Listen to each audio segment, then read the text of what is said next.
So I think there's been a lot of people thinking because I'm not running my restaurant or running a restaurant that somehow there's an ending and it's not. For me, I'm really ramping up for the next phase. Yeah, I'm excited. I'm excited about the future in hospitality. I'm excited about that. This is the Deep in the Weeds podcast. I'm Anthony Huckstep. It's the summer series of Deep in the Weeds where we welcome back previous guests to share a few yarns from their lives in food. And today is an absolute pleasure to welcome back Kathryn Russack. Kathryn, how are you? I'm super, thanks, Huck, and thanks so much for thinking of me and inviting me back too. It's great to get you back on the show. You built a career where people had to travel to visit you and enjoy your food, but have you done a lot of travelling for food yourself? I've done a ridiculous amount of travelling for food, and I've got some real, your invitation just caused me to dig deep, and I've actually even been like, where were we? I'm going to have to look that up. How far south is that? What were we looking for? And, it's all those, because I spent... I did my apprenticeship for my chef's apprenticeship in Canada, so at the Stratford Chef School, and it was in the era of that glorious magazine, which is Saveur, and it was all so new to me. And mind you, at the same time, everyone I studied with was just in love with Gourmet Traveller and Australian food media. It was very, very hot. So that would have been like 93. And it's still hot, don't get me wrong. And so Hal, my beautiful Canadian partner and now husband, who we've been together in love and life and business for 27 years or something ridiculous, we would take the opportunity to go on these Saveur magazine-inspired sort of pirate trip adventures on no money, but lots of appetite and silliness, really. Is there any that stand out that you can share with us? Oh, absolutely. I've actually just been on the maps looking at where did we go. So our destination, so we were both apprentices, and at the time in Canada, the pay was just, I think we worked out once it was like $2.11 an hour. So when I say we had no money, we really had no money. So I think we had some time off, maybe only a few days. We'd done a rent-a-bomb, and we started heading south with our destination being, we would say Dubois, but in Pennsylvania they say Du Bois.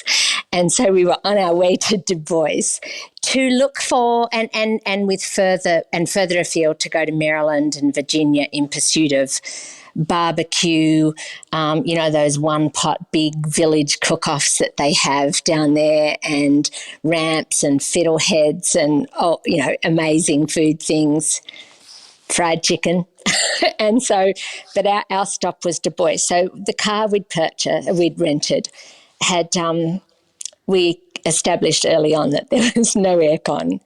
But as a bit of a running joke, we would close the windows and act like the aircon was working. And then the first one to break, meaning like just covering in sweat and reaching for the window. And then we'd just howl with laughter and keep driving and leave the windows down until it's like, nah, I think that aircon's working, hold on.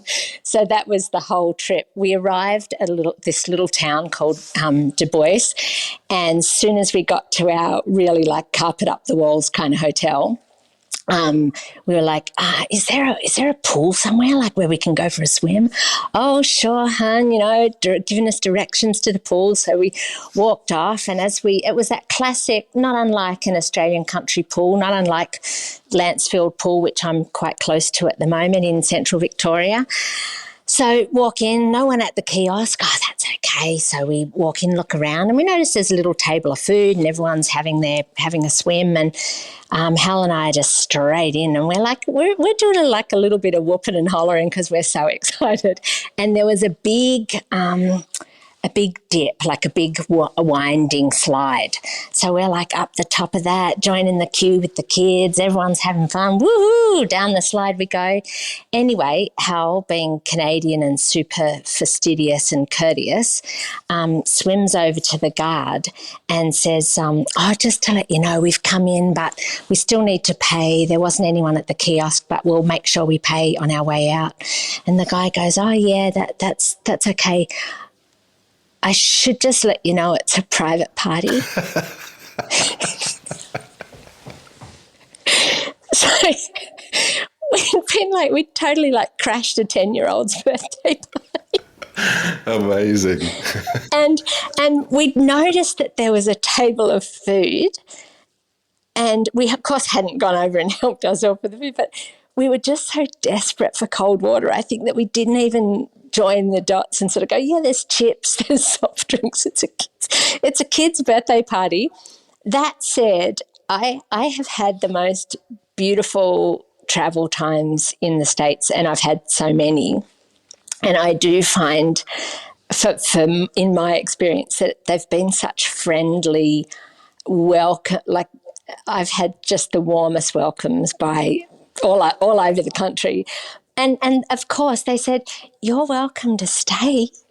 You can join, and it's because, of course, then they go, where are you from? And I'm from Australia, and Hal's from Canada, and they've got such a love of Australia. They're just, for many people, they can never imagine coming here, you know. And I'd always say, oh, it's only a day on a plane, but then I'd realise, yeah, then they just don't imagine that that's something in their, you know, it's a dream, not a reality.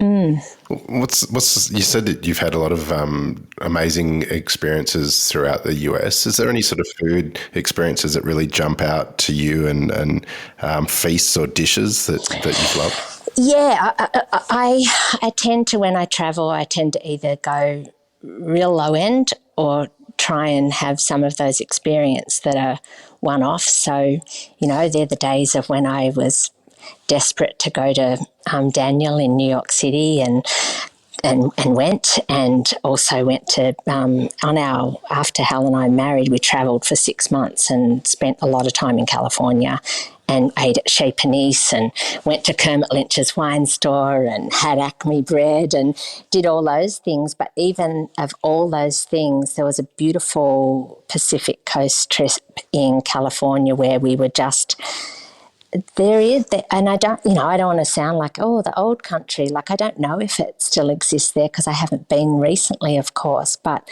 I loved, there was a fried artichoke shack experience that I don't think I'll ever forget in California, where we would have had just, you know, an esky in the car and some beers on board and pulled in, and I think it was $9.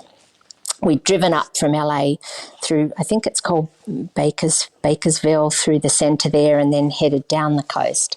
And we just kept coming across, you know, beautiful, you know, you could get lots and lots of strawberries, but these artichoke shacks where they just had a big mountain of fried artichokes. And they don't fry them in a batter. I think they're just dusted in flour and then hot fried. So you get these beautiful crunchy, they're cut in like eighths. And so the leaves go like brittle, like chips, and then you get the beautiful creamy heart. And I think it was just served with like a commercial mayo, but with lots and lots of gherkin, like sour gherkins cut up in it. And yeah, I've never forgotten that. And that was like, you know, we were on like a food, like a full-on food journey. And that was actually the standout dish for me, I think, something that came in a cardboard box on a roadside stand. So maybe it's me that's just a bit lowbrow, Huck. No, I'm with you. I love those experiences. They're so real and so heartwarming as well. Do you have any sort of travel food stories that really sort of affected your cooking and the way that and the approach that you took with your food? I would say that more than having an impact on my food, because I think I'm probably shy to venture into food practices that aren't my culture.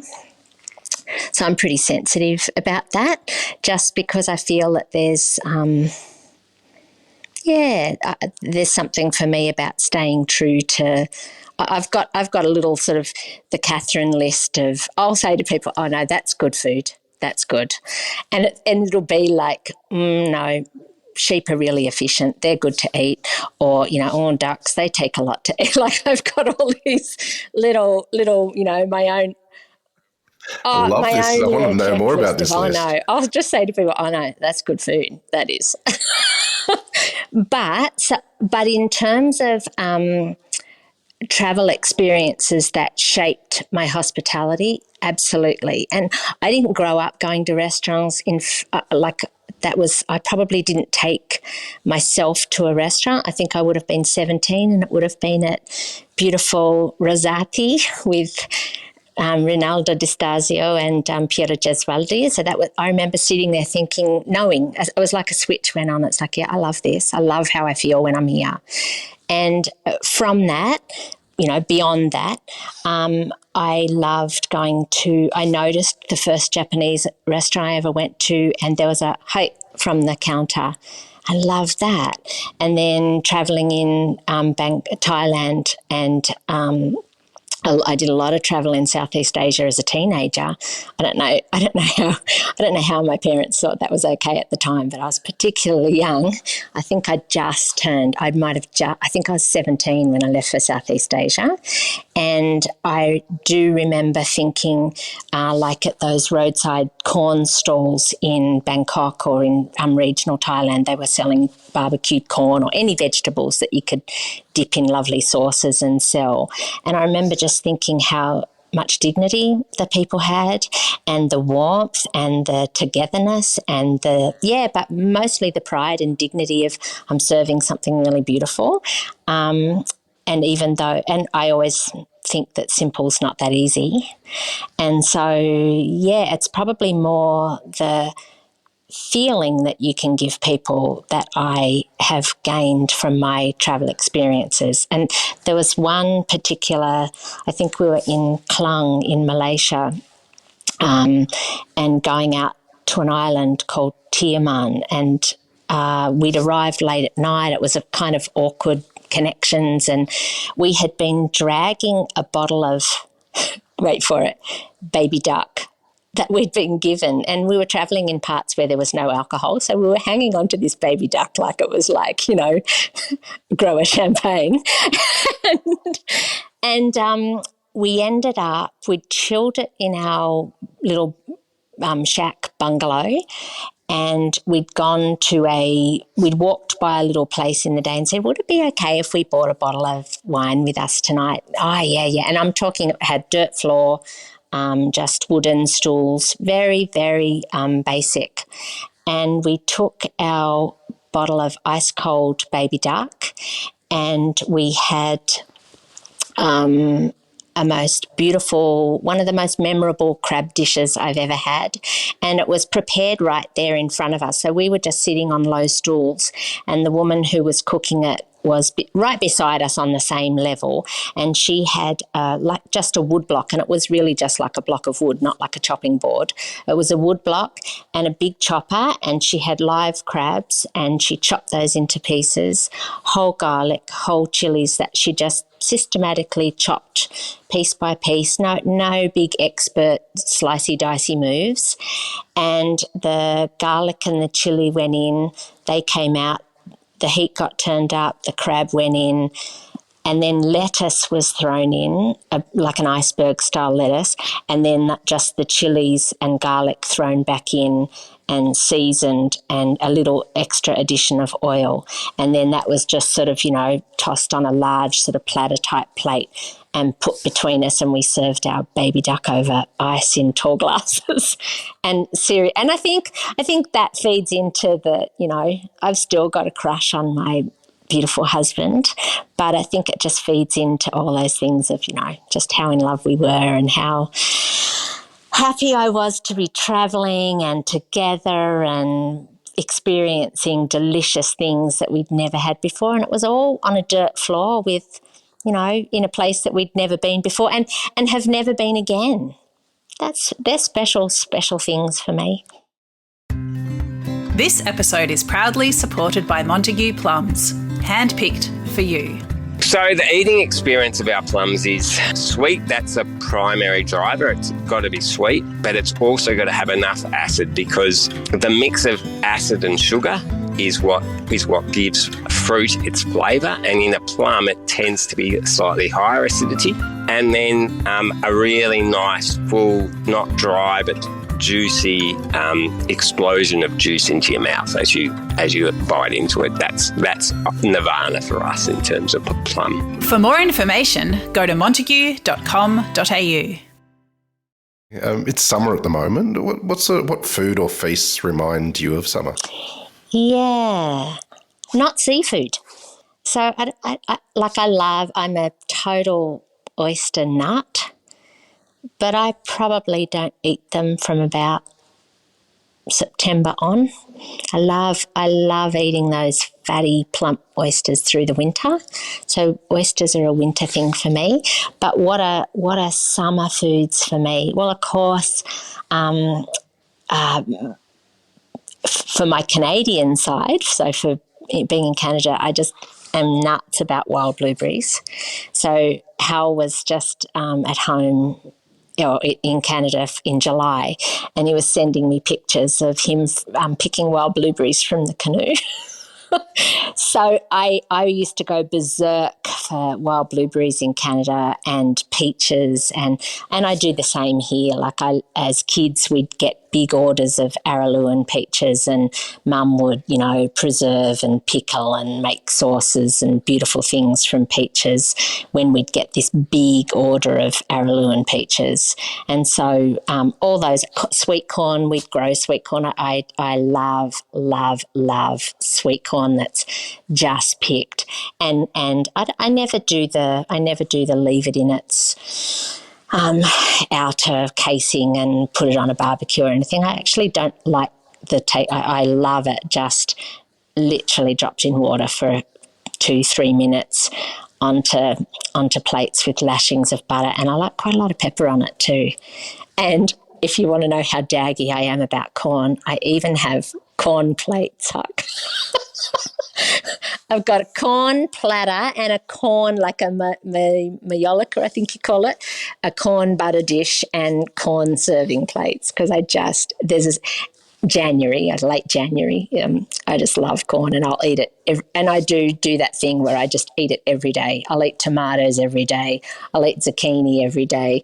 I'll eat corn every day. I just go through the blitz of what's on.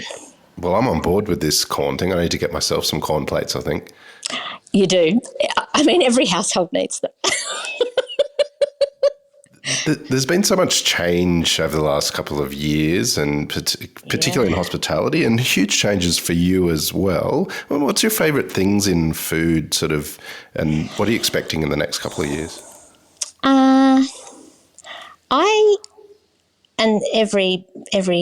Every chef will perhaps sort of think, oh, what a jerk. But I actually really appreciate what dietaries have done for menus.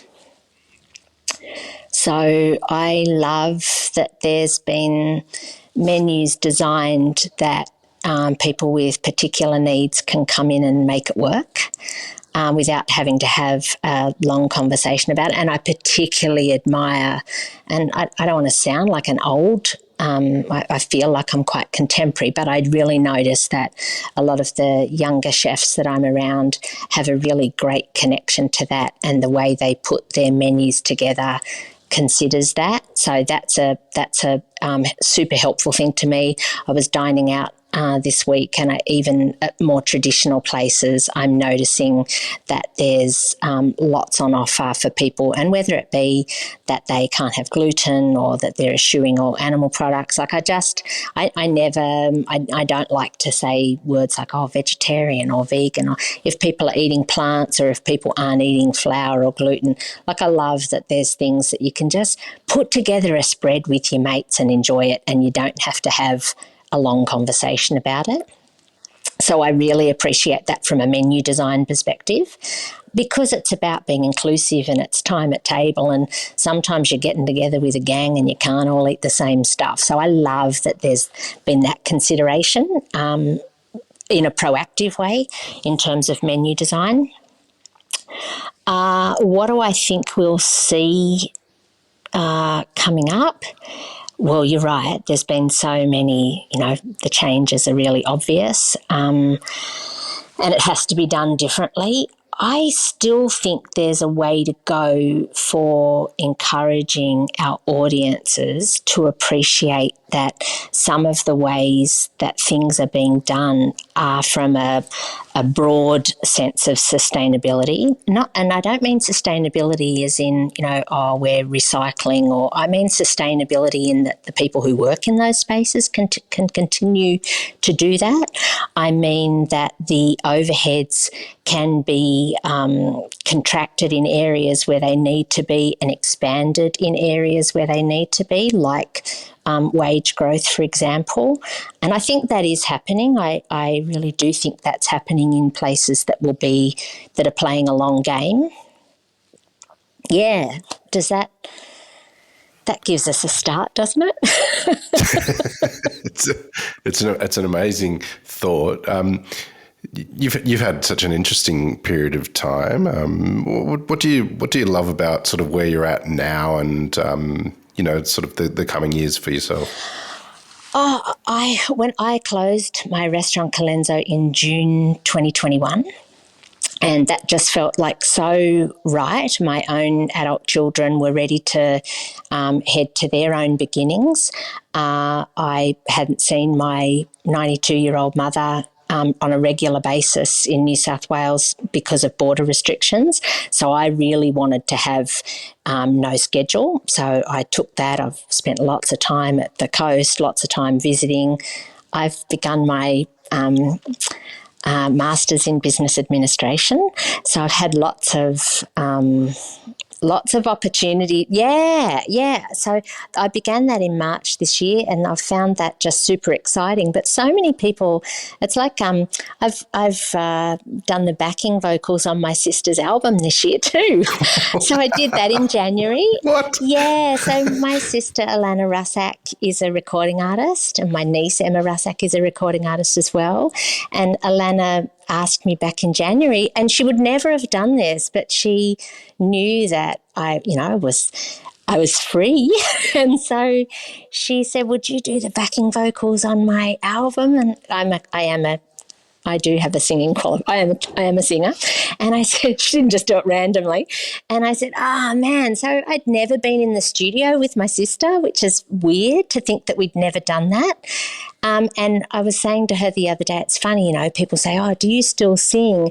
And I feel a little bit, and of course you never stop that. That doesn't ever go away. And it's the same with food and wine and cooking. That never goes away for me. So I think there's been a lot of people thinking, because I'm not running my restaurant or running a restaurant, that somehow there's an ending, and it's not. For me, I'm really ramping up for the next phase. Yeah, and it's a beginning. I'm excited. I'm excited about the future in hospitality. I'm excited about that. Yeah, it's not, yeah. Well, Kathryn, you always have this amazing knack to put a big smile on my face. It's always such a pleasure catching up with you, and you've always got so many stories to share. We've loved having you on Deep in the Weeds today. I'm thrilled that you got in touch, and it's just lovely to speak with you too, Huck. And I just always appreciate what you're up to, and I love the podcasts. Well, please keep in touch, and I think we'll have to catch up again soon. Beautiful. Thanks so much. Cheers. This is the Deep in the Weeds podcast. I'm Anthony Huckstep. Stay tuned as we take a deep dive into the lives of the incredible people who ply their trade in the food and hospitality sector. Special thanks to executive producer Rob Locke for making this all happen. Follow us on Instagram at Deep in the Weeds Podcast, or email us at podcast@deepintheweeds.com.au. Stay safe and be well.